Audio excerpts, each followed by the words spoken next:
Thank you. It's always odd to hear yourself talked about in that way, but thank you very much for the introduction. So procurement digitization. I think this is a topic that every procurement leader is thinking about. The industry is changing, especially over the last few years. The supply chain disruptions that we're going through now are really creating opportunities for tools and processes, and it seems like there's a new tool, software or otherwise, that is released almost every single day. So I thought this would be a really great thing to talk about. Working for WeWork, we're still going through so much transformation, recently public company, that this is just a major topic for us. Just a quick overview of the procurement technology market. I promise this will be the only reading I'll do in the next 25 minutes. The procurement technology market, it's still small. It's still, I'd like to say, like early adolescence. It's about $6 billion right now, estimated. In 2028, analysts are saying that that's going to double. That's actually pretty substantial growth. But even in 2028, that's still compared to other global processes. That's not a giant software ecosystem market. And that's just going to keep accelerating and growing. The two key metrics on this that I think are important, that I'm really going to focus on, is almost 60% of the market share is by the top 10 providers. And we're talking about thousands, if not tens of thousands, of different tools and companies. And 60% of the market share is held by the top 10 providers. 30% of overall market share is held by one, which is the one that we all know, the one that we probably all use every once in a while, but those are some pretty profound and interesting numbers. The thing is, organizations are evolving and changing, especially, again, over the last few years with supply chain disruptions, with inflation, but even before that, organizations, especially global organizations, have been going through some pretty drastic change. Orgs of the past really had fewer departments in general, but certainly fewer departments and fewer individuals that initiated purchases. Physical goods was really always the focus in the past, less so than services, but even with services in the past, data security, risk, privacy, things like that were not major value drivers within the procurement organization, because they were not nearly as important as they are today, just with the prevalence of technology. And really, existing procurement technology in general, we're talking about 15 to 25 years total. And with most software and tools and services that are around today are substantially younger than that. So this is still really a young industry. Organizations of today, way more decentralized. We're a perfect example. Many more people making purchasing decisions, maybe a lot more needs, a lot more evaluations, a lot more risk. And just modern businesses require a lot more and different functions, and we can't really expect the same tools and processes from the past to help us today. So this is kind of a timeline of what I just described. Originally there were, for almost 2 decades, there were really a small handful of major players to support procurement functions around the entire planet. They're all still around today. They've all added, refined, and for some companies, that's the way to go. There's a lot of companies that you just you're too complex, your business is too complex, that you need that all-in-one ecosystem of tools, and you can't just analyze each part of your business to find what's best for you. So there's still a huge need for that. But as you get closer to today, that is growing. And that's accelerating virtually every single day. This is a great slide where that's kind of a snapshot of a very small slice of all the different types of software platforms, tools, services, just to service a procurement function. And this doesn't have to be a large global organization. Any small procurement or supply chain function has at least all of these options. So how do you make sense of all that? We get, as procurement leaders, we get pitched every day. We go to these conferences, we get pitched even more. How do you even begin to make sense of all that quote unquote chaos? One of the ways that I like to oversimplify everything, and this is one of those things that certainly can be. This is perhaps a little too oversimplified, but I categorize all functions within a procurement end-to-end process really as two basic buckets. It's either strategic or transactional. Once you really organize your specific function in those two buckets, you're now able to really place a lot of these pitches, a lot of these tools, a lot of these platforms into one or the other, and then you start noticing which ones bleed into one or the other, and not a great word to use for that, but which ones like really straddle strategic and transactional. But ultimately, your strategic and transactional functions are not as related as some suppliers might make you want to think. Please, any suppliers here, don't hate me for saying that. But they're pretty different needs and functions. So once you start doing that, it really helps you guide conversations when you are being pitched. So how do you decide? Let me do a quick time check here. How do you decide what is right for your organization? This is something that we at WeWork have gone through so many transformations that we've had to make these decisions so many times that if I didn't have a regimented approach, it would be a complete disaster. So just some insight into actually what we're doing. One of the first things that I did when I arrived at WeWork a couple years ago was just really map out my vision for an end-to-end procurement and supply chain process. And this is really critical if you're looking for tools and if you're looking to digitize your organization, is like what are the key functions? How do you get from the business, from point A to delivering value that your CFO, your stakeholders, Wall Street needs you to deliver? And what's each step that you have to take?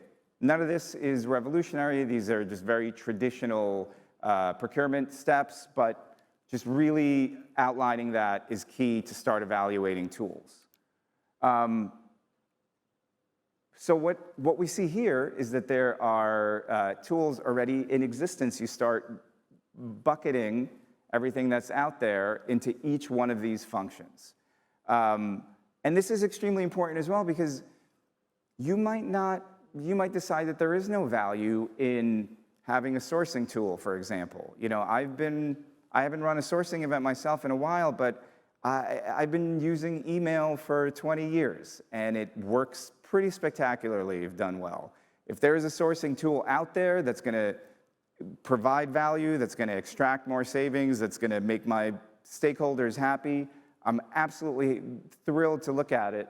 But I know that I have this function, it's part of my workflow, and if I don't need it, suppliers that are servicing that makes the conversation easier, more focused. So there are tools for each one of these functions. And the next slide is really interesting because what you see here is a lot of these, if not all of them, especially some of the older names, do everything. So we're talking about these end-to-end ecosystems where, using my previous example, I don't need a sourcing tool, so why am I going to evaluate an end-to-end ecosystem, pay for tools that I don't need, pay for functions that I don't need when it's functioning exceptionally well right now? So that's just, that's a category strategy, evaluation, and a negotiation strategy that's already starting to take place. Just for category strategy alone, just threw together just a bunch of names that came off the top of my head. It's just, there is so much for each of these functions, and really categorizing it and breaking out into what it is that you do, how do you get from point A to point B, and where you actually need help and where you don't really allows you to evaluate what's being pitched and how to create a roadmap for digitalization. The next thing that I typically do and that I did at WeWork is, now you need to know if you're looking to digitalize, you need to know how each piece is going to communicate with each other.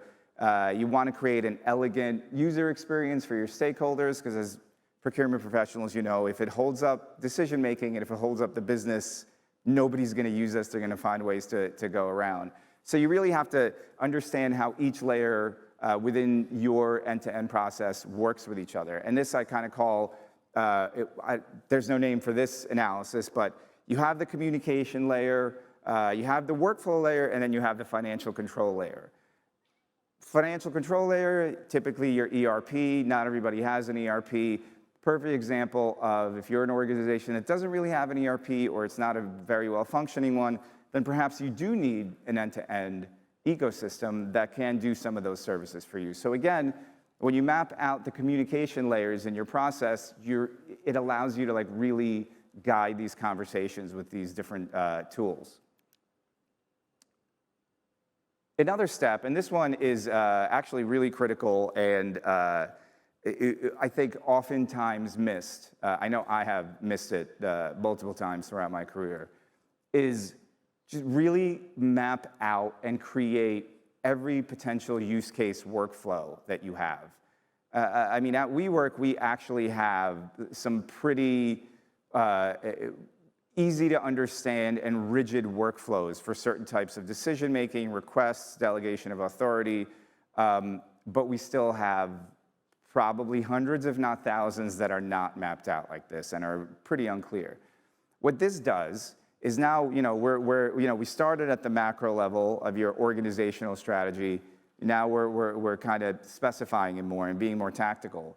As you're evaluating a tool that is making promises and really going deep into functionality, or you're starting to test how it would potentially work, if you don't know the workflow that these tools or services are going to support, you're going to miss something, and somebody's not going to be happy. Either somebody's not going to be happy, a stakeholder is going to be left out, or it's going to break the entire system. Because, you know, for example, if security, data security, info security is an absolutely high volume, critical aspect of your business, yet the platform that you're looking is weak or doesn't connect well with your Jira ticketing system or your info security team, you're going to create big problems. It's most likely going to the deployment's not going to be successful.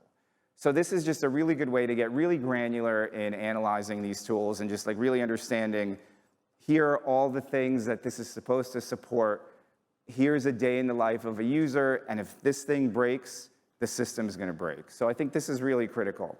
And if you don't do this, and sometimes even if you do, you get something like what we're dealing with, which is this, which is the worst case scenario where you have only a couple of different types of requests, but because you don't have mapped out workflows, because you don't really understand how the different layers talk to each other, it just goes into this spaghetti black box system that you hope things come out properly in the end.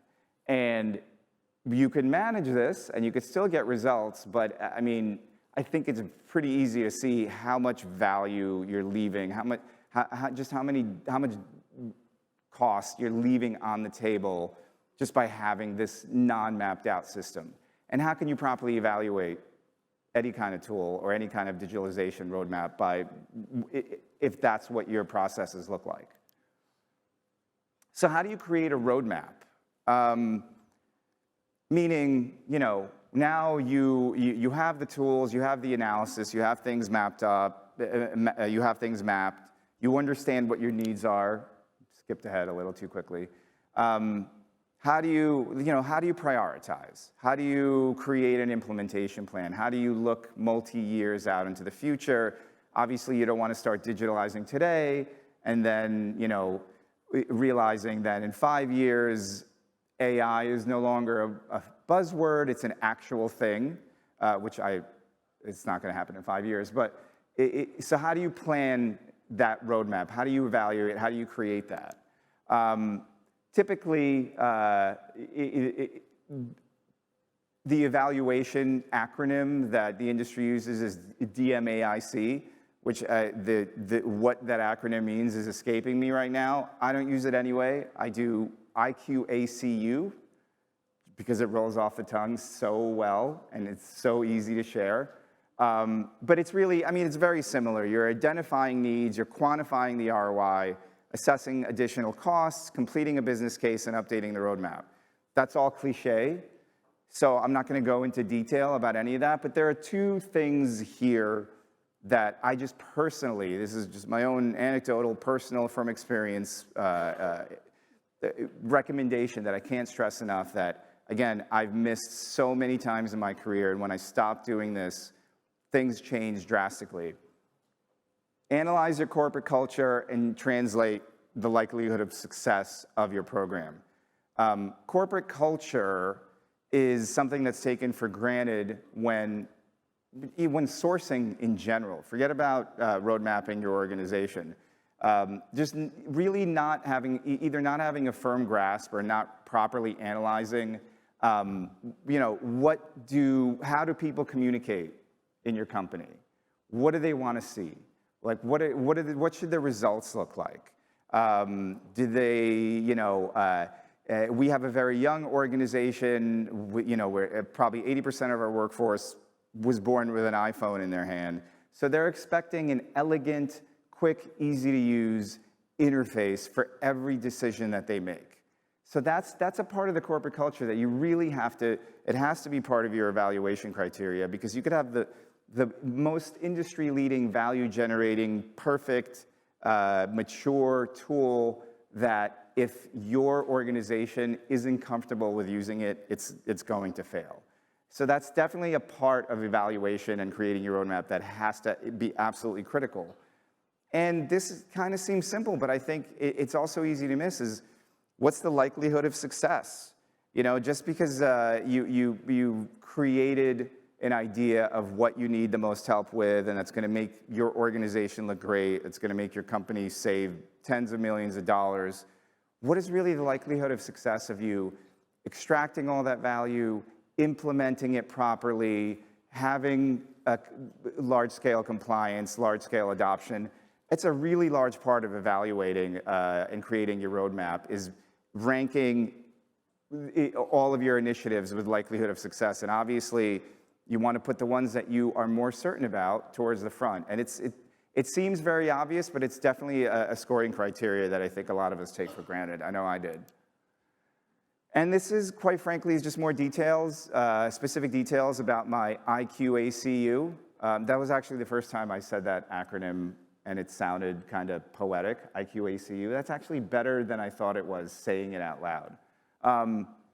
So for each aspect of that, and I'm happy to share this, talk about this in more detail, you really break it down into three components. First, you identify the purpose. So, you know, quantify ROI, for example. You know, you want to really establish baselines. You want to validate all of your measurables. You want to calculate the return. Think about KPIs and success methodology.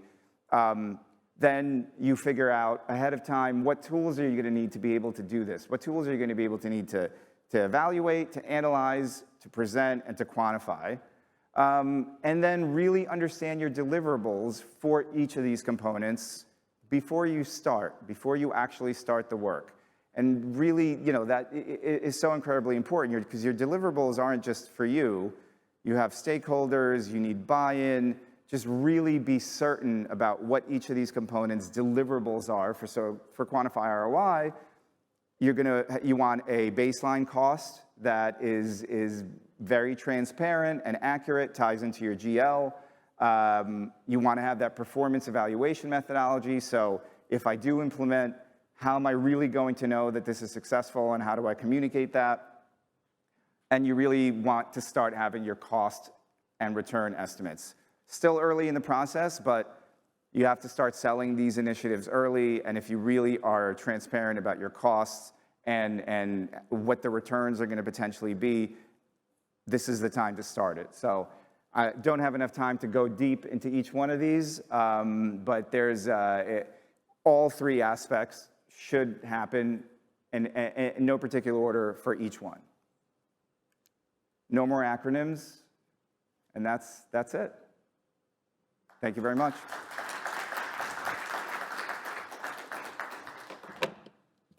Thank you, Gary. We all love an acronym, really. We all love an acronym. Yeah, IQ, of course. IQACU? IQACU. Yeah, it is quite Every time I say it again and again, it sounds better and better. Okay, do we have any questions from the floor? We do have a microphone. Yes, can we get a microphone just over to that gentleman, please? Actually, I was going to ask a question, but you're already there. If you just state your name and where you're from, please, to begin. Yeah, hi, Gary. James Meads from procurementsoftware.site. How do you go around the choice between features versus usability? You touched on it a little bit.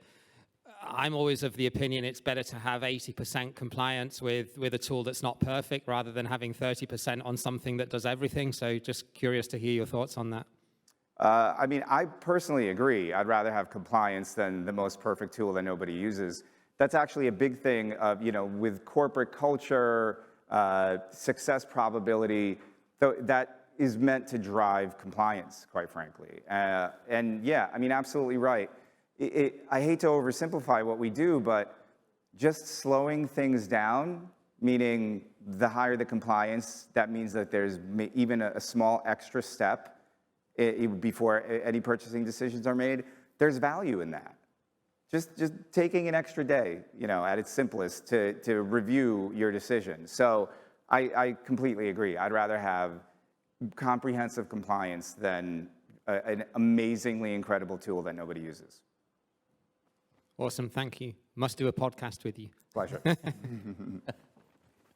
Okay, I've got some questions here that have come in from the virtual audience as well. One here that says, what are the most glaring difficulties you have faced during the deployment? During the deployment? There are many. That's often the most difficult part to get really, really precisely correct. I think change management and communications are so incredibly critical for a deployment, but are also so incredibly difficult the larger, more diverse, more complex your organization is, which is for us one of the most difficult things. And if you do not have a solid corporate communication channel and change management culture, which most of us really don't, that's usually the most difficult and something that I definitely spend an inordinate amount of time trying to get as right as possible. Okay, good answer. Any more questions from the floor? Can't see any hands going up there. Okay, we'll take one more question from the virtual audience. What metrics do you consider for ROI calculations? So I actually love answering this question. I think a little bit differently on this. I mean, there's obvious metrics that we all use in a pro forma, just, financial return, profitability, increased margin, lowering costs. Those are obvious metrics. I want to take the guesswork out of a procurement pro forma. And what I mean by that is a lot of the things that we do aren't always reflected in our general ledger, like in our monthly budgets.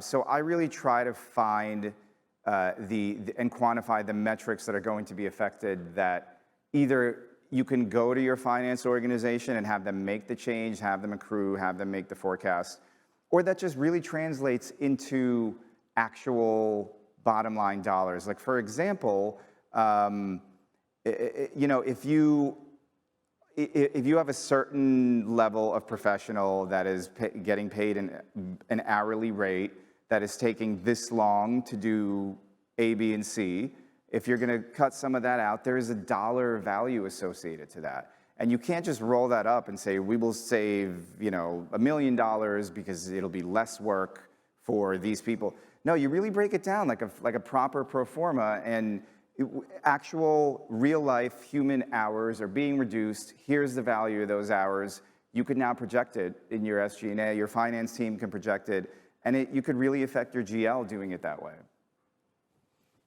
Okay, I think that's all we've got time for. Really fascinating discussion, though. Thank you so much, Gary. Thank you. Thank you.